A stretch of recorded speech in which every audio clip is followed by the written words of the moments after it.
The whole enterprise is crazy, and it's an absolute scam which is going to cost you a great deal. It's rather like paying monkeys, because what happens is the civil servants draw up the list, and if it's vote number 58 and the piece of paper says vote yes, you vote yes, and if it's number 59 and it says vote no, you vote no. It is an absolute farce. It is a complete sham masquerading as democracy.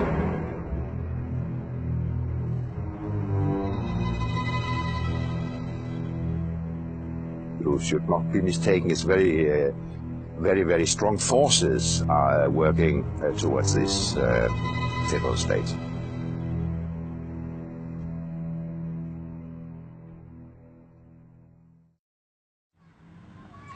This is the village of Goudhurst. It's been said that if Kent is the Garden of England, then Goudhurst is the Garden of Kent. The English way of life has gone on here for centuries. But is all that about to become a thing of the past?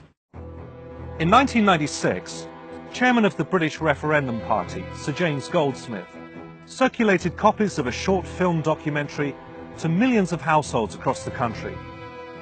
Frustrated by the lack of mainstream press coverage over what he saw as the dismantling of British sovereignty and independence by colluding politicians, Sir James's wake-up call to the people of Great Britain was stark and shocked many.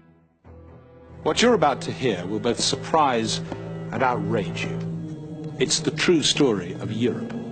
It's the story the politicians don't want you to hear, because it shows how they've deceived us and betrayed our nation. Only in 1994 did Chancellor Kohl's foreign policy spokesman, speaking on behalf of the ruling party of Europe's dominant nation, Germany, clearly reveal the true plan. The plan is to create a federal European superstate. Into it will be merged up to 25 ancient European nations, including our own. This new country, called Europe, will have one parliament, one government, one court of justice, one currency, one flag, and one anthem. That has been the plan all along. But those who favoured it knew the people of Europe would never accept it. They would never willingly surrender their freedoms to become just a province in a vast European superstate. So what did the politicians do? They conspired to keep the truth from the people. So what is the truth behind the European Union? Is it, as our politicians keep telling us, Britain's best hope for the future? A chance to regain some of that lost prestige on the world stage by being at the centre of Europe? Today in Britain, all three major political parties miraculously appear to agree at least on one thing. They believe in the destruction of Great Britain as an independent nation. They believe an integrated Europe makes sense, that it is the modern, forward-thinking way to go, that it would prevent any chance of a third European war. Unfortunately, nothing could be further from the truth.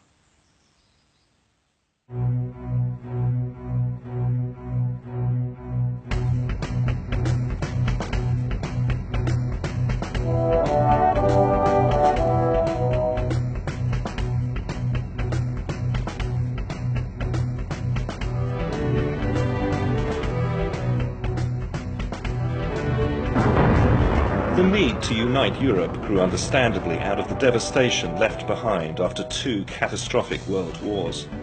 Of all the empires, it was perhaps the Nazis who came closest to pulling off the military conquest and occupation of Europe in recent times. In June 1940, Hermann Göring, Reich Marshal of the German Luftwaffe, reviews final plans for Operation Sea Lion, the German invasion of Great Britain. He also discusses with Hitler a new plan to unite Europe, not just under the conquering hammer of Blitzkrieg, but through a lasting political and economic union, which the Nazis named Europäische Wirtschaftsgemeinschaft, or the European Economic Community. In 1942, a conference is held in Berlin to discuss this political and economic integration of Europe. Of all the nations targeted, Britain has proved the wild card because she alone has successfully resisted invasion. Rising to his feet at the conference, Nazi economist Professor Horst Jecht of Berlin University firmly declares that Britain is the greatest obstacle to Germany fulfilling her historic aim of dominating Europe.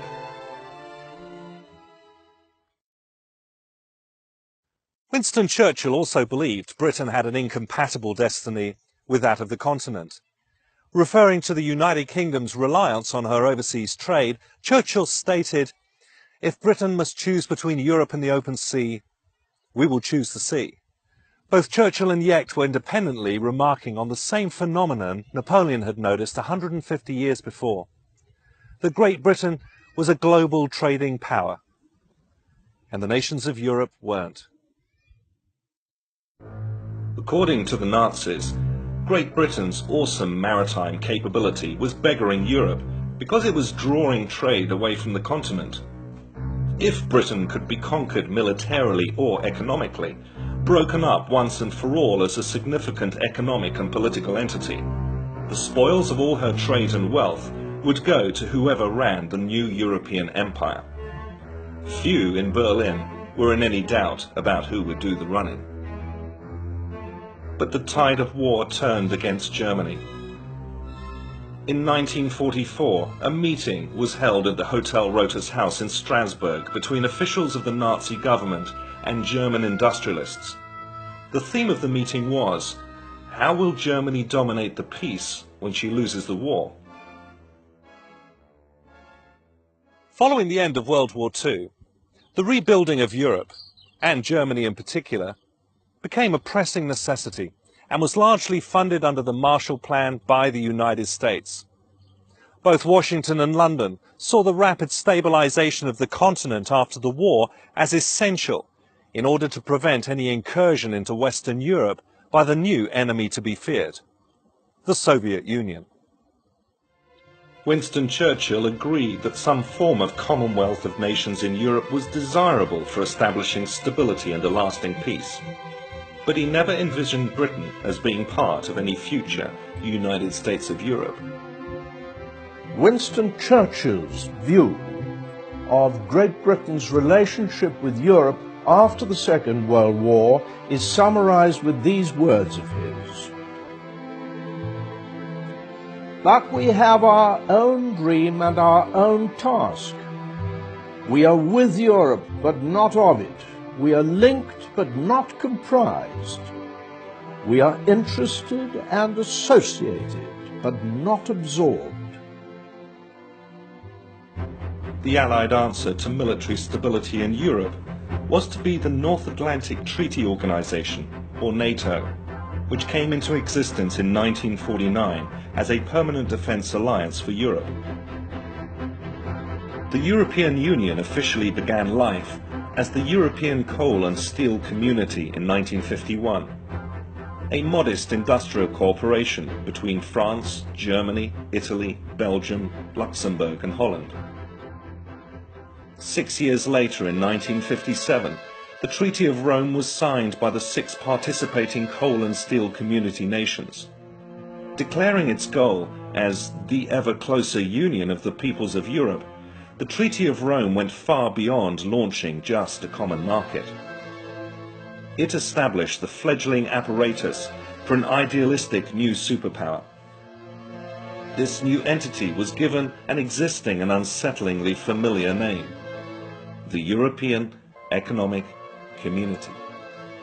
In 1963, Charles de Gaulle and Konrad Adenauer signed the Treaty of Elysee, signifying the symbolic burying of the hatchet between France and Germany. This was the start of a dynamic new dual leadership role in Europe for the two countries. De Gaulle later resigned, and within a year was dead. Britain was invited to submit yet another application to join the EEC. This time, Edward Heath, now as Britain's Conservative Prime Minister, signed the Treaty of Rome and took Britain into the common market on New Year's Day, 1973. Responding to deep concerns within his own country that joining the EEC would compromise Britain's national sovereignty and independence, Heath sought to reassure the British people in a government white paper. He wrote, "There is no question of Britain losing essential national sovereignty. The master plan, of course, was well known to Edward Heath, Lord Hailsham and their colleagues in Brussels.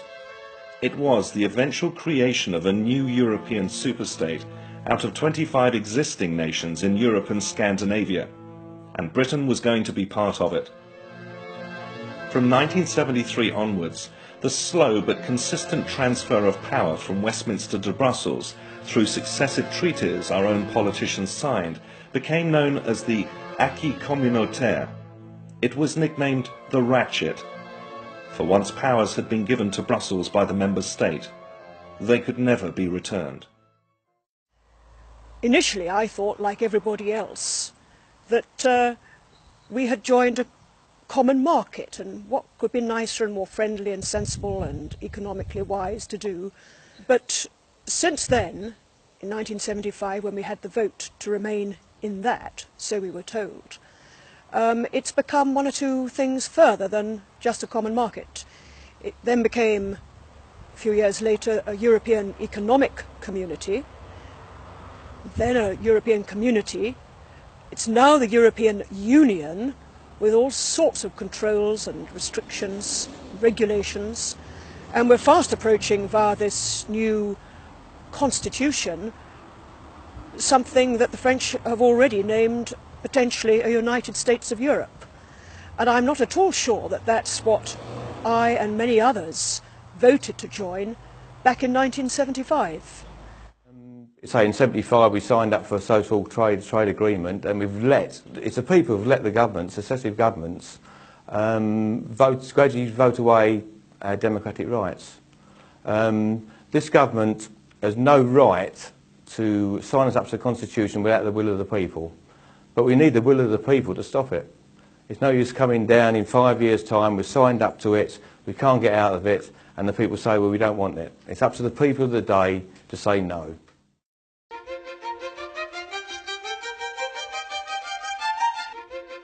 This is the Strasbourg Parliament. It was built in 1999 at a cost of £300 million. It is open for only 4 days every month. What happens at the end of that 4 days is we load our offices into tin boxes, and then lorries arrive downstairs and drive the whole lot nearly 300 miles up to Brussels, where the boxes are unpacked for the next 3 weeks when we're supposed to be there, and then it's all brought back again.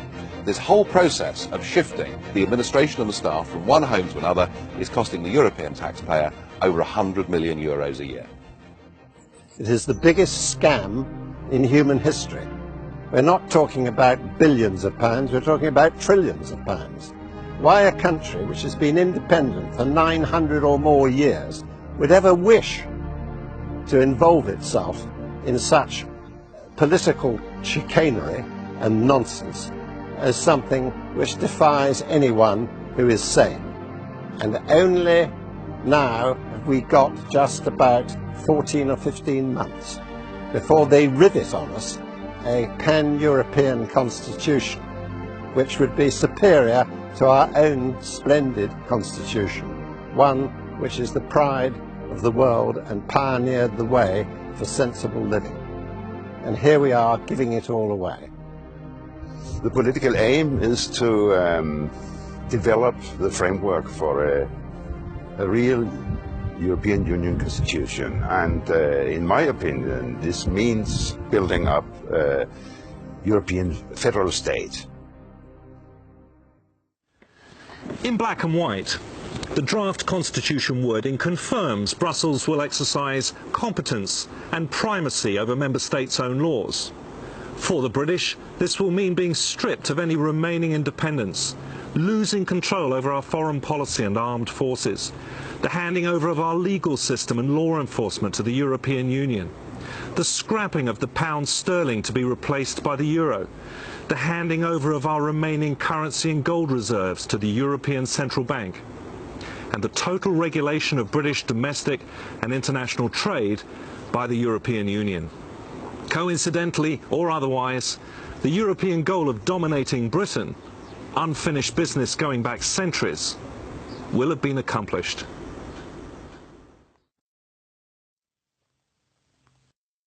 Most have already noticed that the job of running Britain is increasingly being carried out in Brussels not by British politicians, but by unaccountable foreign committees most in this country have never even heard of, let alone voted into power. These unelected, inscrutable forums dictate what citizens across the Eurozone can and can't do, down to the last detail. Henceforth, Britain is to be ruled from the new Europe, by the new Europe, and for the benefit of the new Europe. The powers driving this new superstate have always been, indeed as they are today, France and Germany.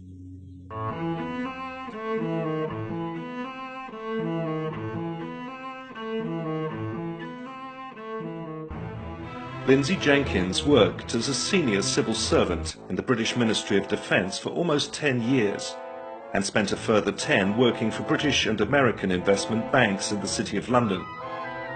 She is the author of 2 books exposing the origins of European federalism and the emergence of the European Union. Today, over 80%, that is 80%, of everything that goes through the House of Commons and the House of Lords merely rubber stamps Brussels. And there is an awful lot of it. We have recently celebrated, if that is the right word, our 40,000th directive from Brussels. And having attacked central government, now Brussels is attacking our local government structure. So we have lost, just to recap, in the following areas. We have lost 100% of our control, or near enough, over the environment, the British scenery, countryside, everything that comprises environment, including health and safety regulations, absolutely everything. We have lost near enough 100% control over our fishing. We have lost 100% control over our farming. And we have lost 100% control over our trade policy. And that last is of particular significance when you consider that Britain is the 4th largest economy in the world, and we do more trade per head of population than any other country in the world by far.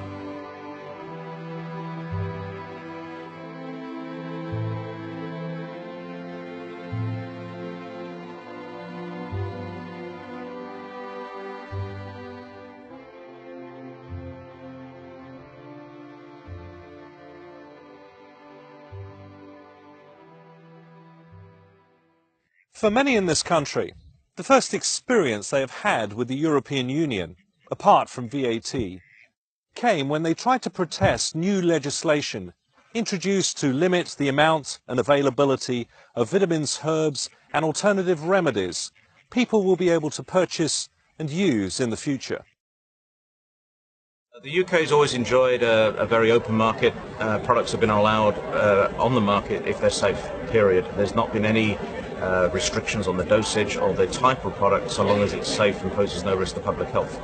The European Directive on Food Supplements changes that completely, and we're going to lose over 300 different nutrient forms. On top of that, there's going to be dosage restrictions, so the 1,000 milligram vitamin C tablet that we've been selling for 40, 50 years, that also will become illegal.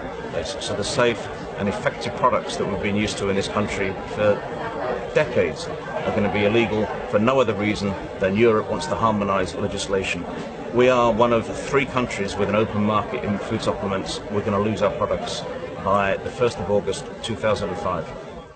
I'm Dr. Paul Lehman. I work in a clinic using natural therapies to treat people, and I regard any restriction of vitamin and mineral production and availability as being very serious and can damage people. We use huge numbers of supplements for our patients that we feel very definitely need it, and they respond very well with them. Most people in Britain today believe that the European Parliament works in a similar way to Westminster. So many thousands of British citizens have written to their MPs and MEPs protesting these and other directives. But do MEPs actually have the power to change the food supplements and herbal directives, or indeed anything? So what are MEPs for? Well, I'll tell you. MEPs are here to vote, and to vote often and to vote regularly. Sometimes we vote up to 450 times in the space of 80 minutes. Now, I have to confess, hands up. I don't know what's going on half the time. I haven't even read all of the documents, so massive are they. Now, it could be that my fellow MEPs down there are all Albert Einsteins and all absolutely understand what's going on. But I suspect that's not the case.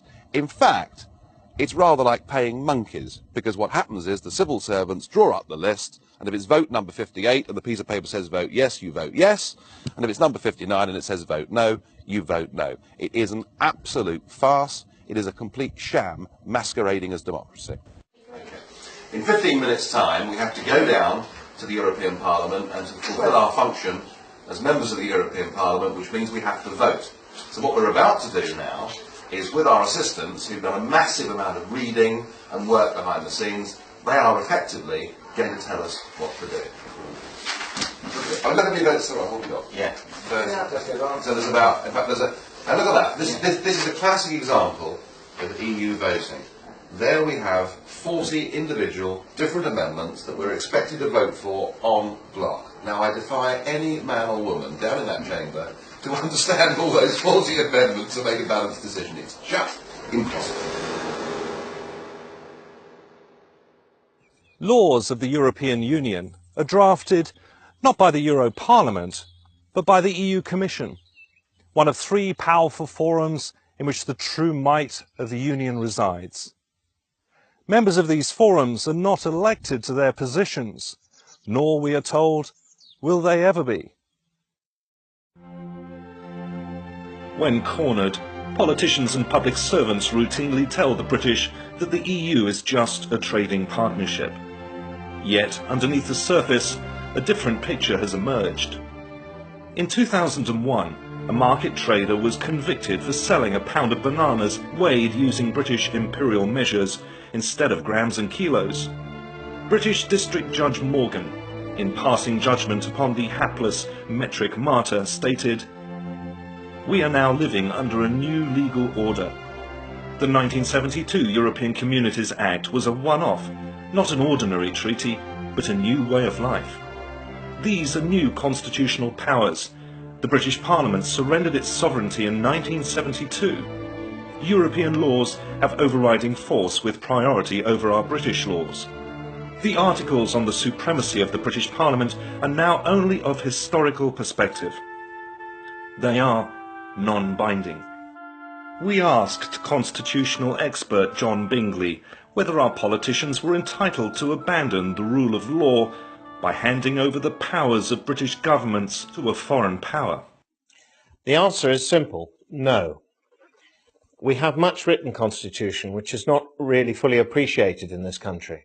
And these documents, the Bill of Rights and Declaration of Rights, along with Magna Carta and many other legal instruments, make it quite plain that allegiance is owed to the Queen, and that allegiance is returned by her through the contract of her coronation oath to the people. And that is not something which may be broken, and our politicians are not entitled to break their oaths of office. It follows, therefore, that no government, with or without a popular mandate, may transfer sovereignty on a temporary or permanent basis to a foreign power that owes no allegiance to the British Crown and is unaccountable to the British people. The new European justice system currently being introduced into the UK is known as Corpus Juris, literally body of law. Corpus Juris is designed completely and permanently to overhaul the British justice system and will include the following: the scrapping of trial by jury. Henceforth you will face a state-appointed judge who will pronounce you guilty or not guilty. The scrapping of habeas corpus. You are liable to summary arrest without charge. Under Corpus Juris, you can be detained without charge or any evidence being presented against you for up to 9 months. The scrapping of innocent until proven guilty. Henceforth, a citizen must prove his innocence against the combined machinery of the state.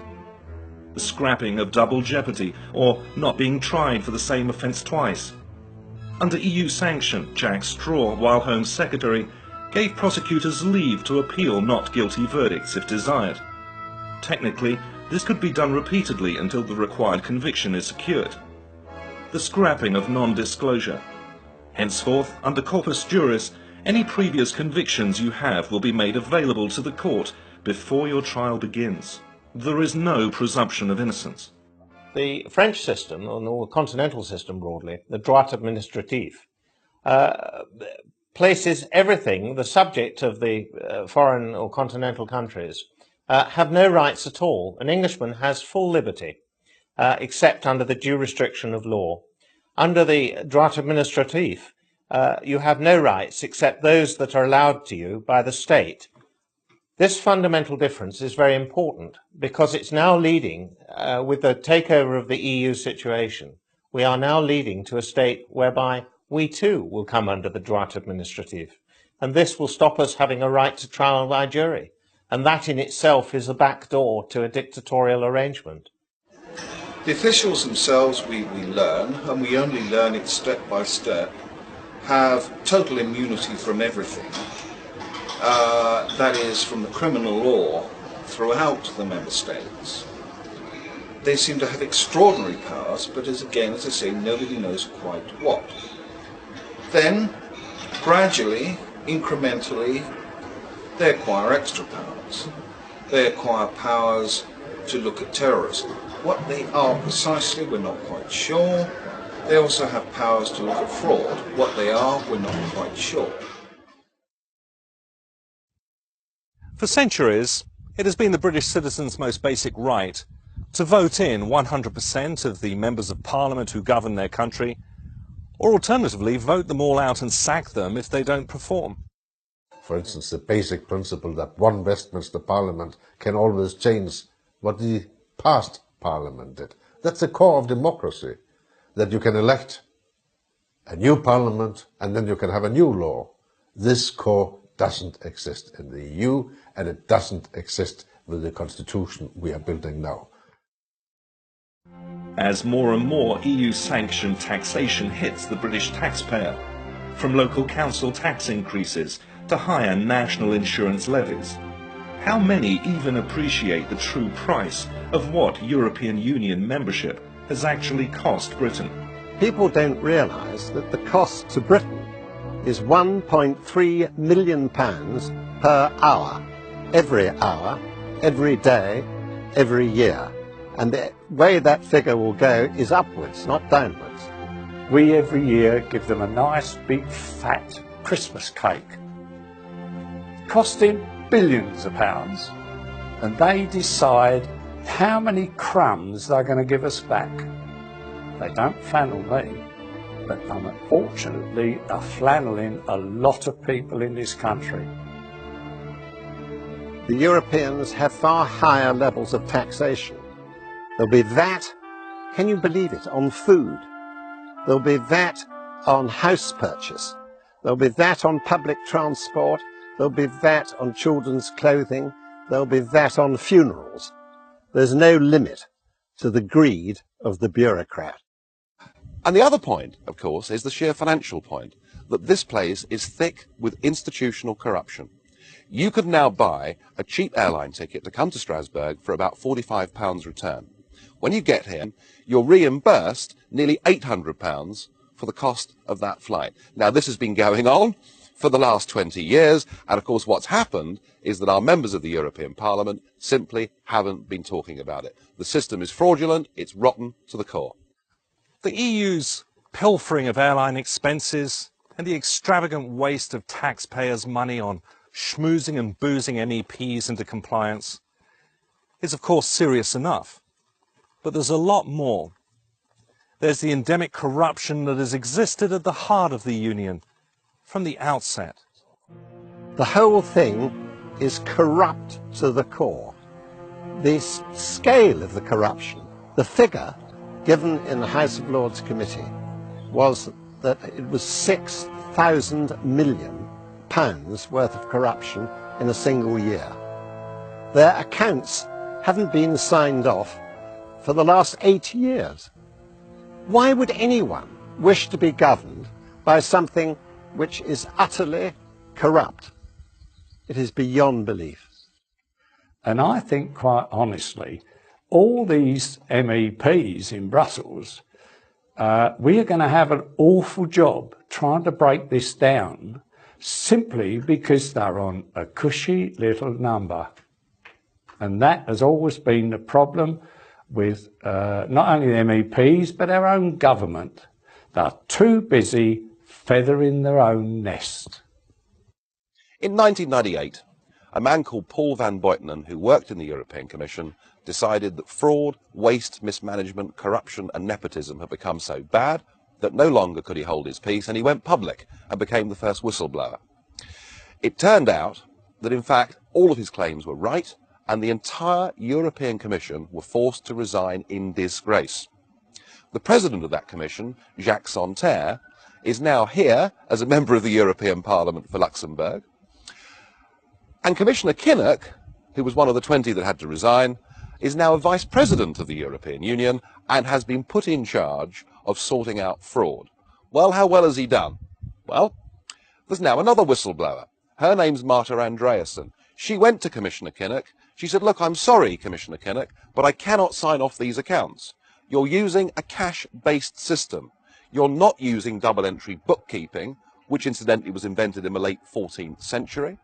She said, I cannot sign off these accounts as being a true and accurate record of the EU's finances, and for her trouble, she's been suspended pending an investigation. Everybody talks about reforming fraud within the European Union. I think this whole system is so rotten that it's now unreformable. It means that you will be ruled for the first time by people you cannot sack. Why would anyone want to do that voluntarily? It's the politicians of all three major parties who are all hell-bent on ever closer union.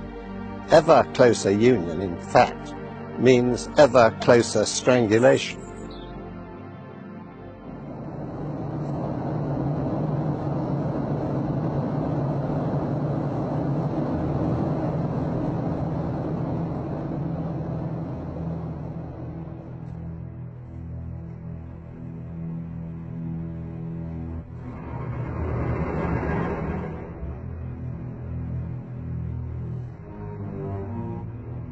Being part of the European Union will mean Britain will permanently lose control over her armed forces and foreign policy. The new European army, so enthusiastically pushed by France and Germany, in effect threatens NATO, the organisation that has kept peace in Europe for the past 50 years. They can use our armed forces, the Crown forces, the Army, the Navy and the Air Force, in the European Rapid Reaction Force. And imagine our forces being under the command of some perhaps French or German general. And then there's the euro. Joining it will be irreversible, according to Hans Tietmeyer, former president of the German Bundesbank. Monetary union is a path of no return, he states. No subsequent revision or withdrawal of any kind is either legally or politically provided for. Britain's economy traditionally tracks that of the United States because of our heavy trading on the dollar. So what would be the effect of joining the euro and tying Britain's economy into this one-size-fits-all arrangement with the other nations of the EU? Brussels wanted to know too, which is why in October 1990 Britain joined something called the European Exchange Rate Mechanism, a dress rehearsal for the euro and monetary union, which effectively locked the British pound into other EU currencies. 23 months of chaos followed. British business suffered its worst recession in 60 years. 100,000 UK businesses went to the wall. Unemployment doubled from 1.5 to 3 million. More bankruptcies were filed than in any previous two-year period ever. Repossessions of property increased sevenfold. By 1993, over 500,000 of us were at least 3 months in arrears on our mortgages. Britain lost estimated reserves of 68 billion sterling. And as someone once put it, you may be very friendly with your neighbours, but would you actually hand over complete control of your bank account to your friendly neighbours? quite probably not. And that's precisely what we would be doing if we joined the euro. And if you're in Ireland or in Latvia, the euro is going to be great because you're having everything paid for. Unfortunately, it's by us. And I don't think we can afford or sustain that level of payment for that amount of time. If we joined the euro and the same thing happened to our economy as happened to Germany, we could all find ourselves struggling to pay our mortgages. There's been a great debate going on for the last 5 years about the supposed benefits of the single currency. We're told that business needs it, and we're told above all that it's good for jobs. Well, how's it working out 3 years down the road? Well, in Germany, just 2 miles across the border, there are now 4.6 million people unemployed. They are experiencing exactly what we experienced during ERM back in the early 1990s. They cannot set their own interest rates to set their own economy. And the great risk of joining the euro is that you can finish up totally out of sync with the rest of the European economy, and there's nothing that your democratically elected government can do to alter it. There exists on the continent a massive unfunded pension debt run up by German, French and Italian politicians, and it's been estimated at £1,300 billion.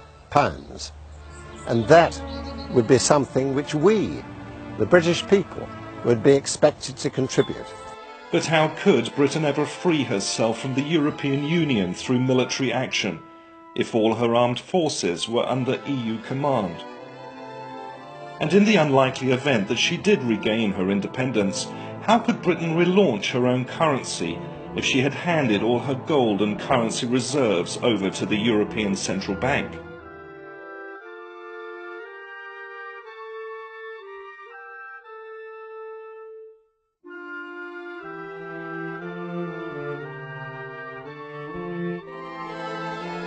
And the question that you can ask our ministers is, how is it that they have sworn oaths of office that say that they will defend all jurisdictions and authorities belonging to Her Majesty against all foreign powers, and then they give away those powers of governance, or are purporting to give away those powers of governance, to those that owe no allegiance to this crown?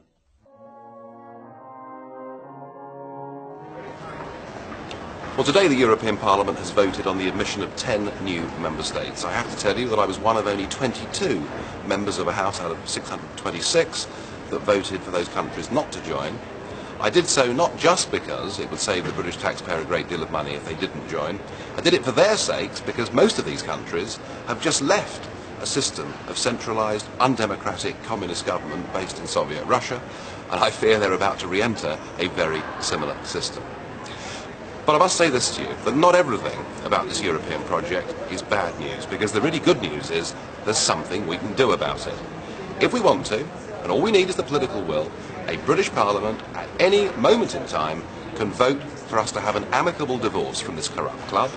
We can then renegotiate a genuine free trade agreement, which is what we thought we'd signed up to in the first place. And even over here, commissioners like Kinnock and Patton and luminaries such as Giscard d'Estaing say that if Britain doesn't want to be part of this full political union at which they're attempting, we can, if we want, get out of it and renegotiate a free trade deal. We don't need to be in the EU to trade with the EU. That idea is anachronistic and dates back to the 1950s and 60s. So it really is up to us. But we have to do something about it. We have to vote for people who will not allow this continual surrender of our sovereignty to continue.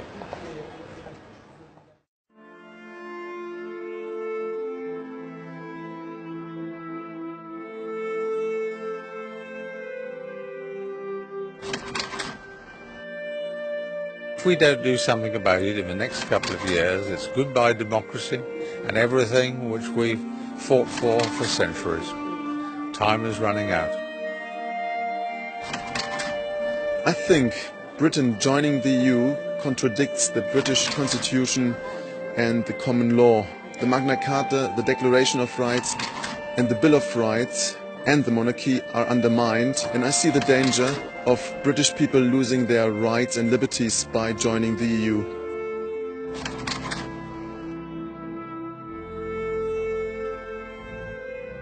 A police force with diplomatic immunity is an affront to democracy, it is highly dangerous, and basically the politicians of the member nations of the EU have given away the rights and the civil liberties of their citizens. It follows, therefore, that no government, with or without a popular mandate, may transfer sovereignty on a temporary or permanent basis to a foreign power that owes no allegiance to the British Crown and is unaccountable to the British people. So I say, if you want to turn your democracy into a European federation without the British having any definite say on your own laws, then you make a historical mistake.